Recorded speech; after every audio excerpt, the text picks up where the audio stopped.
Hello dear friends, welcome to the lecture of mechanics.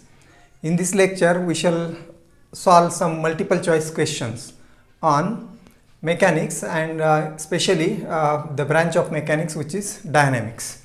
I have written here a few questions. You may take the screenshot and note down your answers and then you can verify it.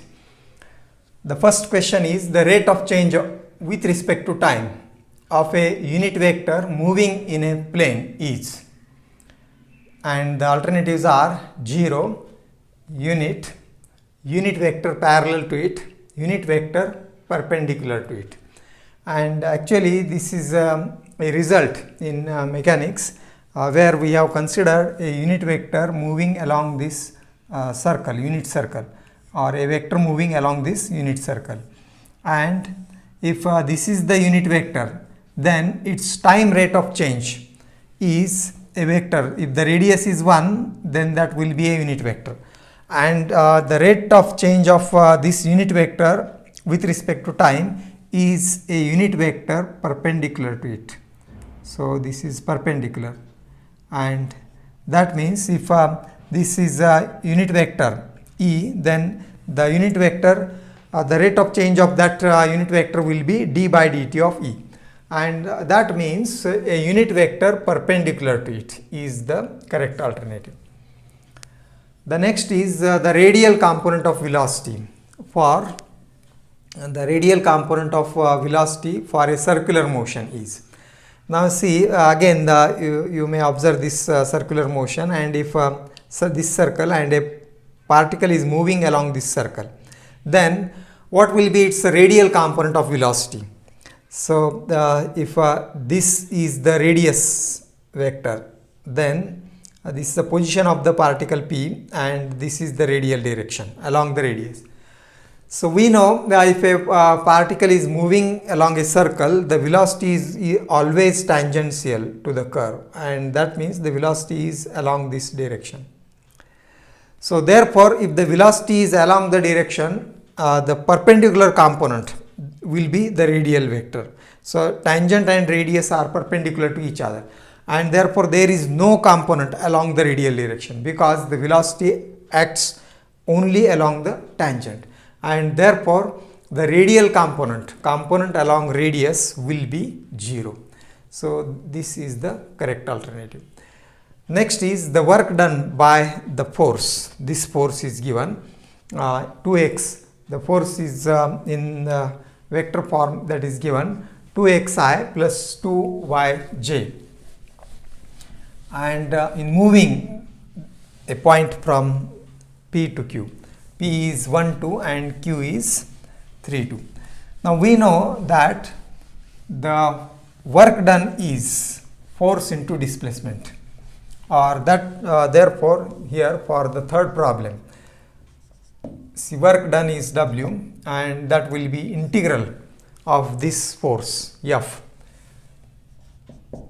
dot dr or dx. This is the work done, and this is now the displacement is from P to Q. That means from 1, 2, the point 1, 2 to the point 3, 2, and the force is given as 2xi plus 2yj, and dot, what is dr will be dx plus dxi plus dyj will be dr, because r we have to consider as xi plus yj, and then dr will be dxi unit vector plus dyj, and their dot product is, now this is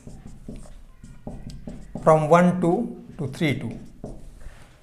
Yes, and we know the dot product component wise, I dot I is 1, that is 2x dx. This will be 2x dx plus 2y dy is this dot product. And now the integration of this is this is equal to this. We know integration of this is it can be separated, and that is x square, and this is y square. So the integration is x square plus y square, and the limits are 3, 2 and 1, 2. So if you put this upper limit on this, This is the value of x, this is the value of y. So 3 square plus 2 square, that is 9 plus 4 is 13, and minus 1 square is 1 plus 4, that is 5. 13 minus 5, and which will be 8. So this is the work done. How we have obtained the work done is by using this result, the integration of force into displacement, and thus this is the correct alternative. The central orbit is, and this is the result in the chapter of central orbit. It is a plane curve always. It's a plane curve. And the next alternative is the unit of angular acceleration is. So what will be the unit of angular acceleration? Angular acceleration is the rate of change of the angle we have to consider as angular velocity, and the angle is measured in terms of radian. So angular velocity will be radian per second, the unit. Rate of change of angle with respect to time, and acceleration is the again rate of change of this velocity with respect to time, and therefore it will be radian per second square. So that is radian per second square is the unit of angular acceleration. If the force is acting towards a fixed point, then it is called which force? Central repulsive force, terminal force, tangential force. That means a particle is moving along this curve, and the force is directed towards the center, or a fixed point, that is a fixed point O. This is a fixed point, and this is the position of the particle moving along this curve, and the force is directed towards the fixed point. Then it is called central repulsive force, terminal force, tangential force, central attractive force. So it is known as central attractive force. It is towards the center, and therefore it is the fixed point is supposed to be center. Central attractive force. The radial component of acceleration is what? So in the kinetics of particle, we have obtained the components of velocity and acceleration in different components or directions. So that we should remember the component of velocity and acceleration. See, there are three systems we have considered: x-axis, y-axis. See, this is to be written here: x-axis, component of velocity along x-axis, and component of velocity along y-axis, and that of acceleration also. Then component of velocity along x-axis we denote dx by dt, and that is denoted by x dot. Dot denotes derivative with respect to time.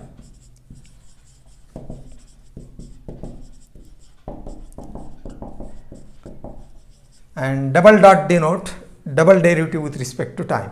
So this is x dot. Dx by dt means x dot. Short notations or brief notations we are using. And component of velocity along y-axis is y dot.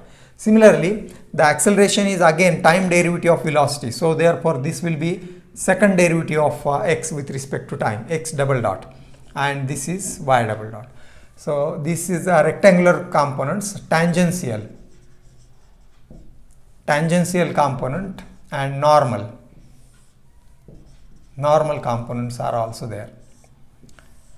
So tangential component of velocity is, now that is ds by dt, that is s dot. There is no component along the normal, that is 0. The velocity acts always along tangent, and therefore the normal component is 0.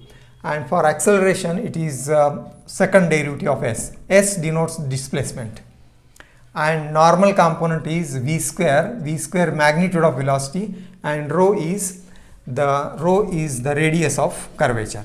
So these are tangential, these are along x-axis rectangular components, these are tangential and normal components.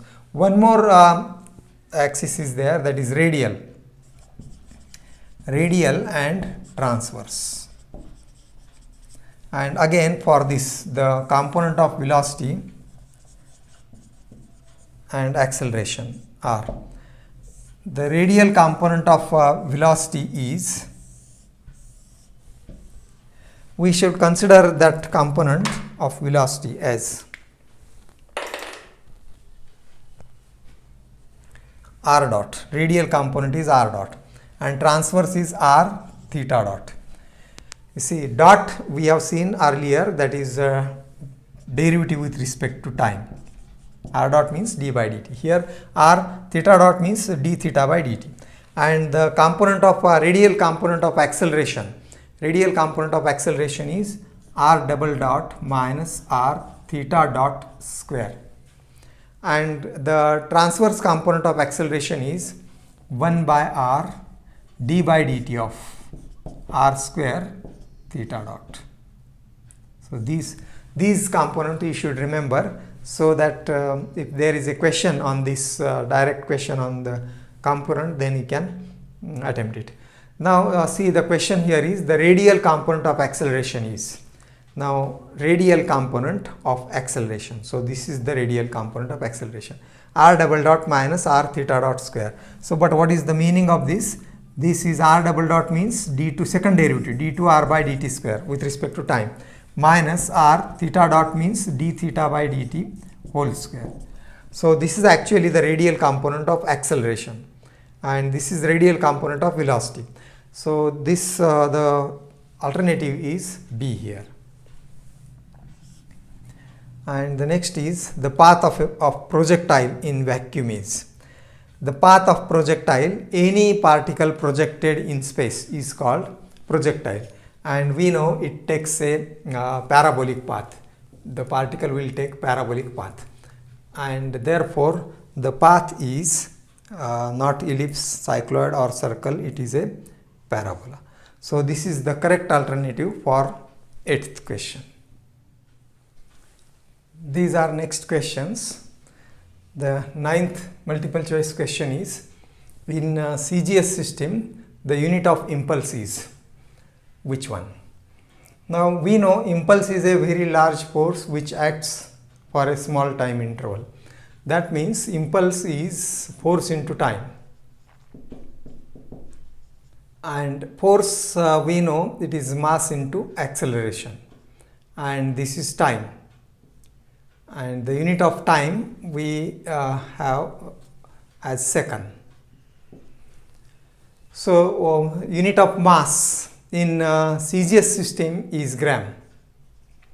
A unit of acceleration, it is centimeter per second square, and unit of time is again second. So this is at numerator, 1 second cancels from the 1 second unit from denominator, and therefore remaining is gram centimeter per second. So this is the correct alternative for unit of impulse.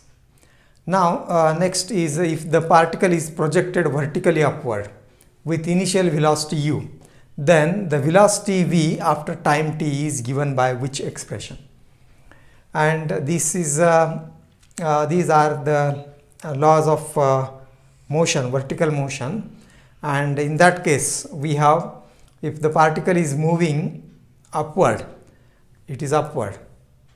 So we have to consider the acceleration, gravitational acceleration negative, because gravitational acceleration is downward, and therefore it must be negative g.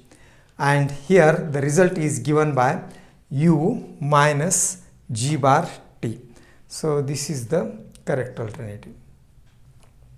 And the next is, if ER cap we use for the denoting unit vector. ER cap is the unit vector along the radial direction, and E theta is the unit vector along transverse direction. Radial and transverse direction means direction along radius, and transverse is perpendicular to it. Then E theta cap is the unit vector along transverse direction. So that for example we may have this.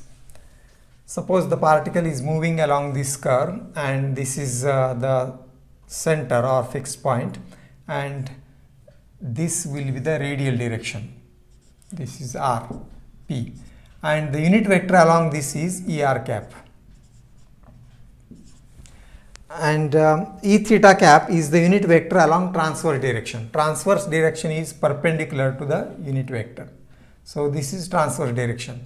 And if this is ER cap, then the unit vector perpendicular or unit vector along transverse direction is E theta cap. So this is the relation. And what is asked? Then the time derivative of ER cap is. Now we have seen the time derivative of unit vector is a unit vector perpendicular to it. So this is ER cap along transverse radial direction. This is radial direction and this is transverse direction. So this time derivative will be a unit vector perpendicular to it, and we can see from this figure that unit vector perpendicular to this is E theta cap, and therefore this is the correct alternative for this. The next is for a particle moving along a circle of radius a, its radial component of acceleration is. Its radial component of acceleration. So we have seen in the table that the components are to be remembered. Radial component, particle is moving along circle of radius a. So suppose this is circle of radius a and the particle is moving along this. See, it is moving along the circle. So its velocity will be tangential to this. And but we are asked the radial component of acceleration. Actually, the radial component of acceleration is r double dot minus r theta dot square, or that means d theta by dt whole square. This r double dot is also d2r by dt square, but r is a, and therefore this value, the second derivative will be 0, and minus r is again a. This a can be written inside this, so it will be d a theta by dt whole square. And then that this is the radial component of acceleration, yes, and then this will be, but what is whole square? It will be r is a radius, and then this will be minus, but a theta, if this is theta, then a theta is s, the arc length, so therefore this will be d2s ds by dt whole square,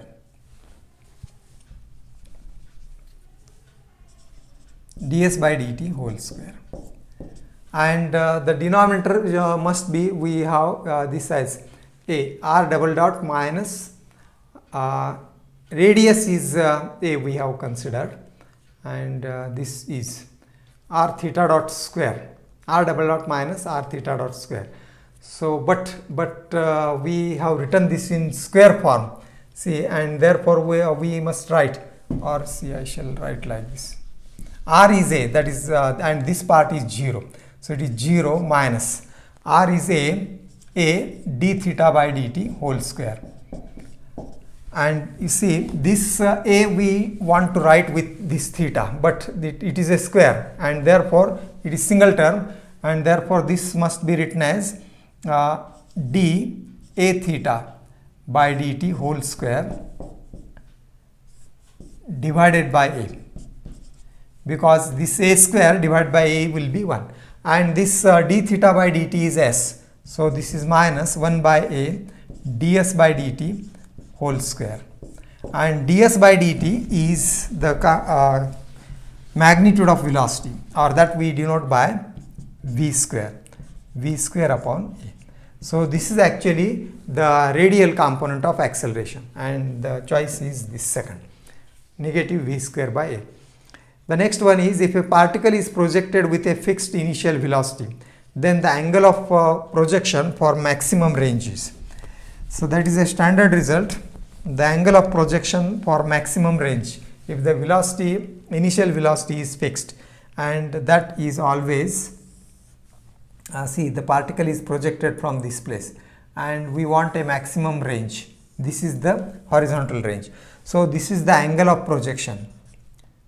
this is alpha is the angle of projection, and this is the initial velocity. So if the initial velocity is fixed, we can change this angle of projection. So for this angle alpha, the velocity may be like this. For the greater angle, the projection may be like this. But to get the maximum range, the angle of projection must be 45 degree. Then we will get the maximum range. And this is a standard result. So the angle of maximum range is, horizontal range is 45 degree. The distance between, the next one is the distance between center of force and F's point.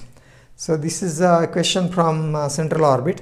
F's point and center of force, that is called normal distance, apsidal distance, polar distance, radial distance, and this is actually defined as apsidal distance. So distance between F's point and the center is known as apsidal distance. So these are a few multiple choice questions that we have discussed on the part of dynamics of mechanics. So you should you should study the remaining MCQs also. You should study the content, the definitions, results, etc. And you have to remember it to attempt the multiple choice questions. Thank you.